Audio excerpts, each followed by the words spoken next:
Thank you for joining us on the program today. In the last few weeks, a new political alliance has dominated the headlines. A coalition of political players drawn from across party lines.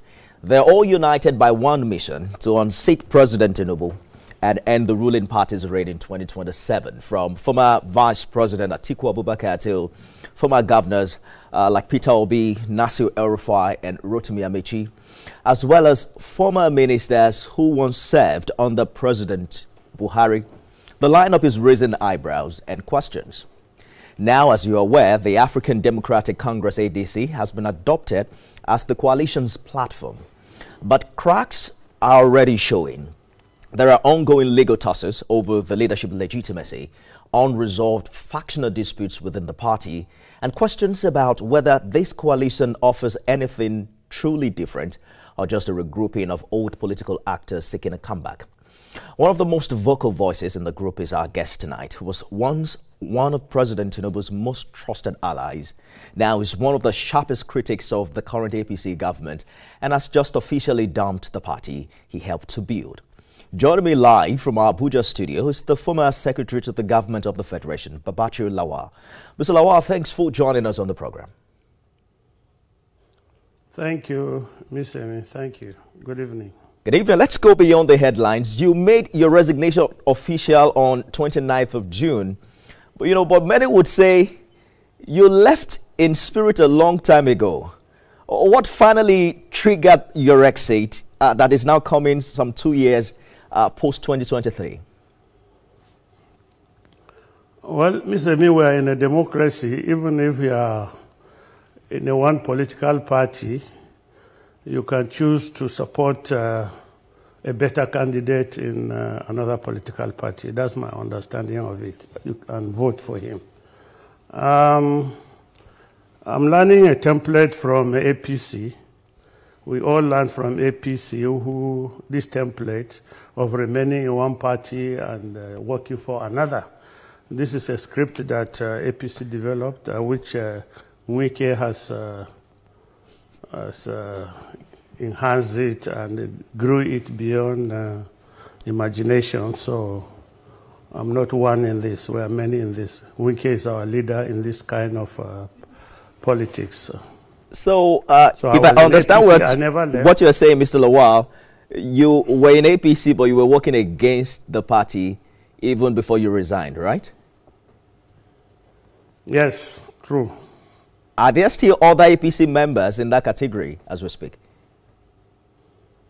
Well, they will speak for themselves, but there are, of course, I know many that we are going together. Some might not be brave or bold enough to do it the way I've done it, and I had my own reasons for going public with it, and they might have their own reasons for being silent, going quietly without noise, like people like us. But there are many, I mean, very, very many, extremely many, you know. Some tell me that including some governors, but wow. I don't. So the APC may not be as united as it likes to show itself to be. APC has never been united. APC has been a party that has been intimidated and bullied into silence. With no internal dissent, no internal cohesions. You cannot even advise. Even advice is taken as anti-party. It's one of the reasons why we behave the way we behave. You give them advice, they attack those come to you. Or should the motor park type PROs, they start writing all sorts of venomous articles against your person, tactically, quietly avoiding the issues of discussion. So many people got frustrated that you cannot tell truth to power in the APC. Okay. And, but there are so many. There is a strong perception, Mr. Lawal, out there that this is purely an anti-Tinubu movement. A group of people who didn't have their way in the ruling party, and especially under this administration, and that beyond that, there isn't much to show in the area of a unique strategy or selling point other than stop President Tinubu from getting the second term. What makes this coalition different, and how do you react to that? First of all, you talk about perception. Yes, a lot of us are people that primary aim is to replace this government with a better government that serves the Nigerians better. I mean, it's, if you want to serve the country better, and you need to do so from the angle of politics and policies and governance and leadership, you need to, of course, replace the party, the non-performing party. So there's nothing wrong in that, of people who were hitherto in APC, who were hitherto allies of Bola Tinubu, but have been disappointed by the way he has chosen to run his government, or by the way he has chosen to allow others run his government. There's nothing wrong if we decide to come together to make a change. Ordinarily, if this person, that if they are democratic in the way they do their things, they should be able to accommodate people of varying different views of how things should be run. They should be able to accommodate dissenting views within the political party. But when they choose not to do so, what option do you have as a Democrat than to leave and join a coalition or form another party or join a group of like-minded people? I hear you, Mr. Lawal, but some would say that you already picked your issue with Mr. President even before his administration started, the moment he picked his running mate. I'm sure you've also heard individuals from the APC say that these are expired politicians. Mr. President himself categorized them as internally displaced politicians. You had an issue with the president even before his administration started. So this couldn't have been about how he's performed in the past 2 years. You might say I was prophetic at the time I took my decision, because everything that I said has come out to be true. So you might say I was prophetic then. Those who insulted me at that time, some of them who are very vociferous in their attack, have also regretted that they didn't see it the way I was going to see it. Any smart person, any intelligent person should be able to see the end from the beginning ab initio. By the time we disagreed with quite a lot of other issues that is not in the public domain as to why I took the position I took. But I knew that if the government was going to run on the basis of religious dichotomies, and that's a bad start. That's not the way to go, because nothing else will therefore work. And that's what has happened. It started badly to me with the Muslim ticket, which I considered dysfunctional, which I considered unkind to the other segments of the society, the Christians. And I came out and pointed It would seem that every other person has moved on from that as to that ticket. But many of the people headlining this coalition, including yourself, served under the Buhari administration. And the records are there as to how much you were able to achieve, or better still, the public perception of your performance. The same Nigerians you claim are frustrated today were equally frustrated under Buhari. Why should anyone trust this group as a credible alternative? What makes it different? That's what I'm asking from the parties you left behind. Listen. Government is progressive. The work of government is to better the lot of its citizens, better, not to recreate. Now, if a government comes in and inherits bad policies or bad programs, it is incumbent on it to remedy it. So you agree that Tinubu inherited bad policies from Buhari, right?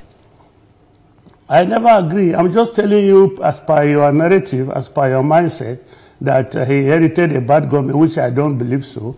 But if he did, just assume he did, is it not incumbent on him to make it good, to remedy it, to change it to good? Is it therefore right that he continues from the bad thing he inherited, or indeed worsen it, or maybe like initiate, if he didn't want to continue, he has initiated a more destructive form of governance and people management and all sorts of things. I mean, now when Buhari was in office, yes, go ahead. Yes, I wanted to say that opinions are sharply divided as to the performance of this government. There are some who believe that the Tinubu administration is the best thing that has happened after the innovation of sliced bread. Many of your colleagues, politicians have been endorsing him even for 2027 before long before that election. But I want us to talk about the ADC. because there's no way we can discuss Tinubu performance without making reference to your political leading at this time, and that might not give it a strong, unbiased footing, so to speak. There's talk about this coalition. No. Are we in a dialogue or you are interviewing me? Because you are setting before me No. that I dispute strongly. You are portraying facts that I dispute strongly. Are we in a debate or in an interview? Let me know. Because you are making perhaps if you projections that are not true, that are not right. Mr. Lawal, it is a conversation between you and I. You have talked about your position about this government. I'm also stating clearly that opinions are divided, not necessarily mine, but from different stakeholders. Over 20 governors we saw within the APC endorsed Mr. President, right? And quite a number of people from the opposition are also leaving. More people are leaving to join APC than any other party as we speak today.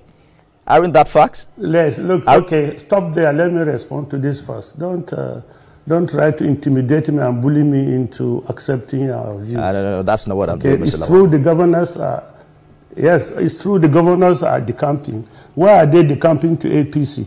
Because they know the president has given himself automatic ticket. There will be no primaries, no other candidates are allowed to raise their heads. Most of the governors understand that this government is a government that wrote results to become what they are, and they can write you out. If even in your own convention in an opposition party, they can write you out, they can rig you out. They have an INEC that doesn't follow rules.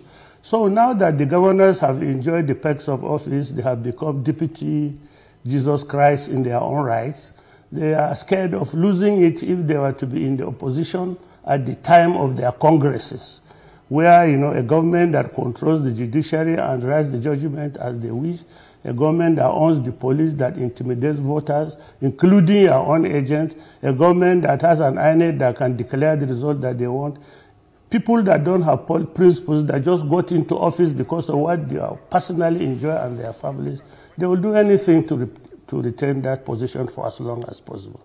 Thank God, the Constitution has limited it to 2 terms. So all these governors are moving into APC to secure their next elections, but nobody is moving with them. The governors are moving, but the voters are not moving. It is the same. These governors, the moment they announce their movement, they don't go to their citizens again.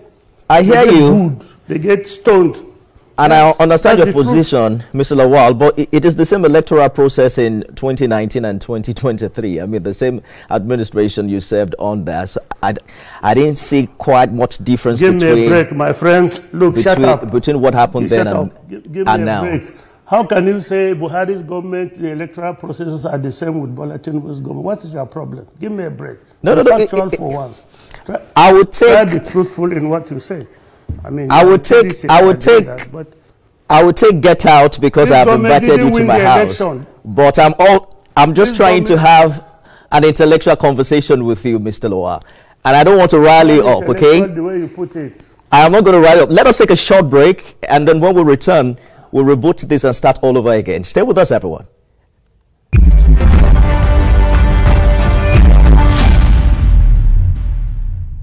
Power. The Federation, Babachir Lawal, is my guest on the show today. Mr. Lawal, thank you for staying the course on the program. There's also talk that this is an article project in disguise. It seems to be everywhere this coalition is. Is this a third first or just the PDP answering another name? Wait, I be the Lawal, you know. Leading up to this position, I worked with Peter Obi. I was in the Peter Obi's campaign system up to the end of the process. Now, Peter Obi is one of the significant members of the coalition, and in our meetings, the understanding among all the senior coalition partners is that Bidi Lawal is on the Peter Obi side. That is a fact for anybody who is there. However, in this coalition, there's also a significant number of what we call legacy party members. That is those who formed originally the original APC. in the sense that somebody like me, Malami, Nwajuba were in the CPC tendency. Somebody like Rauf Aregbesola was in the APC, in the ACA tendency, and so on and so forth. So we got there in this coalition, we are all there. I can tell you, you are a journalist. I mean, there's nobody more as visible in the national scene discussing political issues more than Peter Obi. There's nobody so far like that, more than Peter Obi, that has come out to even state other issues that are not yet on the ticket, on the platform. Like he says, he's going to do only 4 years. Nobody asked him how many years he should do. Nobody told him you must do this is number of years. He volunteered and said he's going to do only 4 years. We understand the message he's sending. We understand. Atiku, on the other hand, has just also started his own going around. That is okay. I believe that another person that we know has indicated interest in the presidency within this coalition is Amechi. And I believe Amechi is also going around. I've run into people who speak to me on behalf of Amechi. And so it's not about Atiku. Atiku, I can tell you, my brother, I've attended almost all the meetings of the coalition, both in groups and subgroups. I attend meetings that are tilted towards Peter Obi. I've done some that are tilted towards Atiku. I've attended those that are made of members of number of people that prefer Amechi as the presidential candidate. I've attended all that. I have an open mind on these issues. Atiku has never, in all our meetings, except the last meeting where he was induced to speak, he has never spoken. He will just go there and sit down quietly and listen, shake hands with everybody, greet everybody, and leave. I hear you. Never, so you since you are close to him, you think that if he doesn't get the ticket with the ADC, he would support whoever gets it, right? Who? Atiku. Everybody, all these people, that is the understanding. That is the ground. Before we even started the coalition, we said everybody that has political ambition should lock it down in a cupboard somewhere. Let us build a coalition. Because the understanding is that no one person can defeat this incumbent government alone. Peter Obi understands that. On his own and his obedient movement, we are unlikely to be able to win this election on a standalone basis. Same with Amechi, he understands that. Atiku also understands that we must have a coalition, we must get together, join forces, join ideas, and work to defeat this government. You make it sound very simple, Mr. Lawal, but you are even more experienced politically than me, so you understand how multiplicity of interest has a way of scattering coalition like this. We've seen it happen in the past when people did not get tickets and then they move on to bigger things. But we are going to count down to see what happens eventually. Let us take it back a bit. You were removed from office in 2017 under very public corruption allegations. But in 2022, court acquitted you. I'd like you to talk to us about what your relationship is like right now with former President Buhari. Do you feel that he stood by you enough during that period? What is that relationship like now in 2025? And let me tell you, my relationship with Buhari is excellent. Throughout the process, up to this time, I've never given Buhari the opportunity to discuss that event. It was unnecessary. It was not necessary for me to discuss it with him. People used to come to me, this man, go and talk to this man, to go and tell Buhari, talk to Buhari, to talk. I said, look, nobody knows Buhari more than me. Nobody can go to Buhari and plead on my behalf. Have direct access. I still have direct access. So leave it between the two of us. Well, what about the former vice president that appeared you had some spat with that year? Did I spat with him?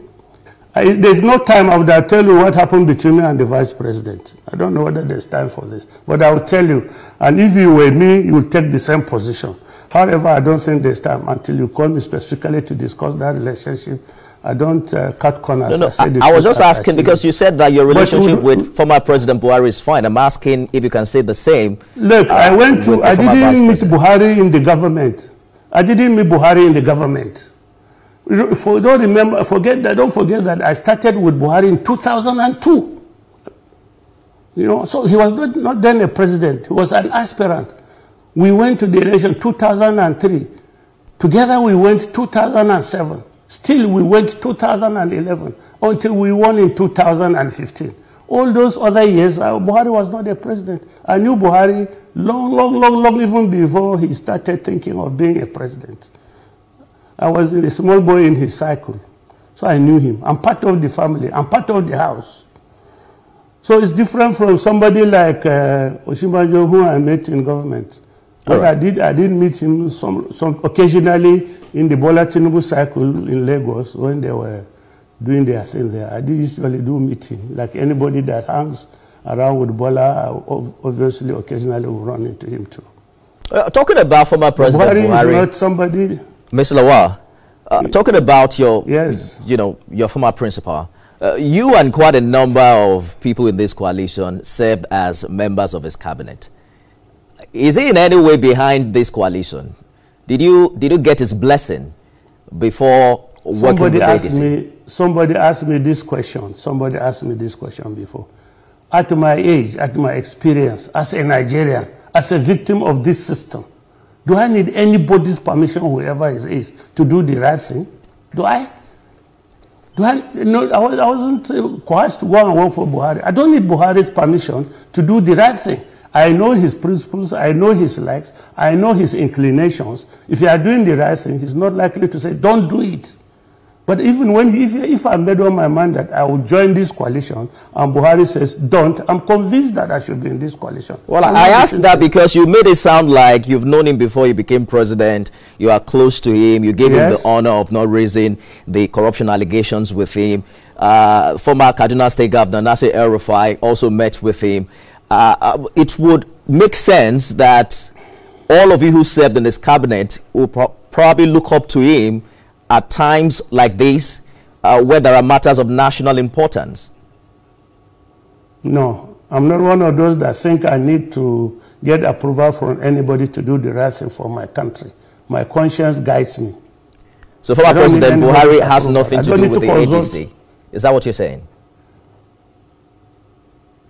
The Buhari I know will never have anything to do with ADC. Let me tell you, if I hear, for example, that Buhari has anything to do with the ADC, that is in a way of taking on Bola Tinubu or opposing Bola Tinubu one or the other. I was one of the few people that knew the relationship between Buhari and Bola Tinubu that led to Buhari's presidency, and also the relationship between Bola Tinubu and Buhari that led to Bola Tinubu's presidency. I know a lot of the happenings within. I know the contribution of every one of them to each other's emergence. Now, Buhari is an elder statesman. He's a very elderly man. If he comes out and takes decisions that I think will be considered as publicly, that I think will be considered as a challenge to this government, I will go to him. That's when I will go to him and say, Oga, leave this fight to us. It's not your fight. Stay back, take your tea, watch television. I will tell him, don't get involved. This is not your fight. As a former president, twice president, you don't need to get involved. You are too big for this. Okay, I hear you and I understand that narrative. But what if he calls you and say, you know what, I am with President Tinubu in 2027? Will that change your mind? If he said what? If he says it's with the current president, so, yes. If Buhari says to the current president, if he says he's supporting President Tinubu in 2027, will that change your mind? See, in my place, I'm a Kilba man from Adamas. In Kilba land, there are two questions somebody will ask you. Did you pay my school fees? Because all our community is education based. So important thing is to get education.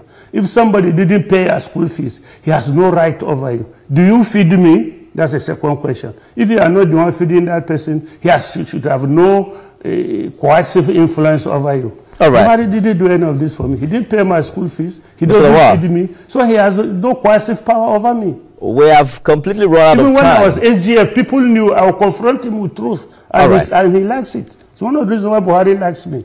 I tell him the truth when I think it should be told. We have run out of time. Mr. Lawal, I'm glad that I didn't get out when you asked me to get out, and probably we're going to find another time to continue this conversation and explore some other issues. Babachir Lawal, former Secretary of the Government of the Federation, thank you so much for talking to us. Thank you very much, my brother. That's our show today, everyone. It's clear Babachir Lawal hasn't just left the APC, he's also left no doubt about where he stands. From being right inside government to now standing firmly in the opposition, he's made his views loud and clear. But whether this coalition is the real change Nigerians are looking for or just a comeback plan for old players, guess we'll have to wait and see. One thing is sure though, the coalition isn't keeping quiet anytime soon, and the race for 2027 is on. I am Nifemi Ogutoye. See you again tomorrow.